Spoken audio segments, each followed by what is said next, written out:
Okay, this is my little video tutorial on how to do flashcards. Now, obviously there are apps and other ways to do flashcards, and Quizlet is probably the best app out there for doing flashcards for Spanish if you want to use an app for it.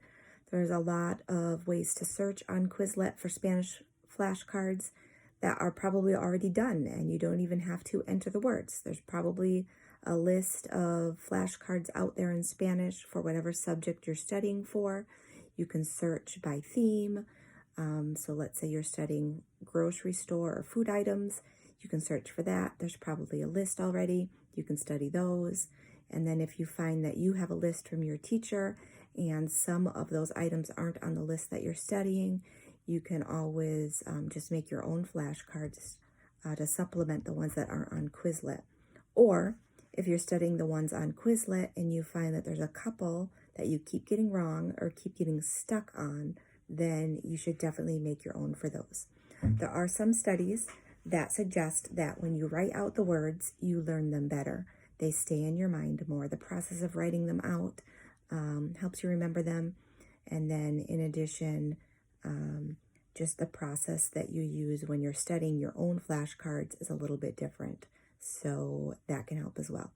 So as much as making and or studying flashcards is a bit of a pain, it is important during those early years of Spanish learning to put in the effort to do that. In addition, my other tip for studying Spanish flashcards is that it does involve memorizing. And whenever you're working with memory, it's best not to try to do it all at one time.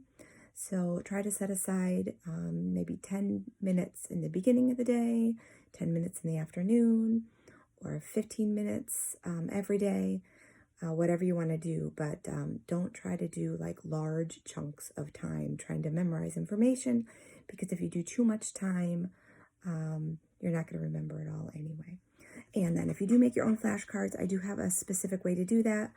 It has to do with the way you memorize things, like a phone number, for example, right? We memorize our phone numbers in 3 digits, and then 3 digits, and then 4 digits, like we chunk the information because it's easier for our mind to remember it. Similarly with Spanish, I suggest you do the same. So I'll give you a few examples. So here is a flashcard. On this flashcard, I decided to write the nouns in red. You don't have to do that, but some people when they're studying Spanish do color code their flashcards.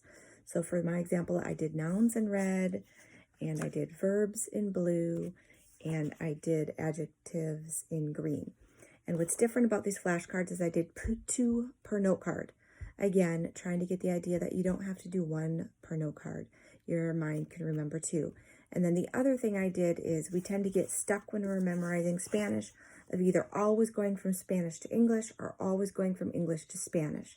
So to stop your mind from doing that, if your mind gets bored, it tunes out. So we want to make things novel or different to make your mind pay attention when you're trying to memorize. So you'll notice that I tried to mix up what I was doing. I see I made a mistake on my flashcard, so let me fix that. This one should say La Manzana. Sorry about that. Okay, so on this flashcard, it says La Cereza, and it says apple. So La Cereza does not mean apple. That's not how this flashcard works. La Cereza, and then you have to tell yourself in your brain, okay, La Cereza is cherry, and apple, and now you have to go to the Spanish, is La Manzana, and then you check it. All right, La Cereza was cherry, and apple was La Manzana. If you got it correct, put it in the correct pile. If you didn't get it correct, put it in the incorrect pile, and make sure then when you go through all your flashcards that you go through your incorrect pile until finally you have them all in the correct pile. Also, when you go through your incorrect pile, make sure you switch them up and mix them up. Again, this keeps you from always going from English to Spanish or always going from Spanish to English. So just if I was going through this, I'll do it with you. So La Cereza is cherry and apple is La Manzana. And then I check it. Okay, I go to the next one. And then for the next one, I would say comer, to eat. Choose, escoger. And then I would check. I got that right. put it in the right pile. And then this one, I would look, and I would say watermelon, la sandia, and fresco or fresca means fresh. So hopefully, and then you check it and put it in your right pile.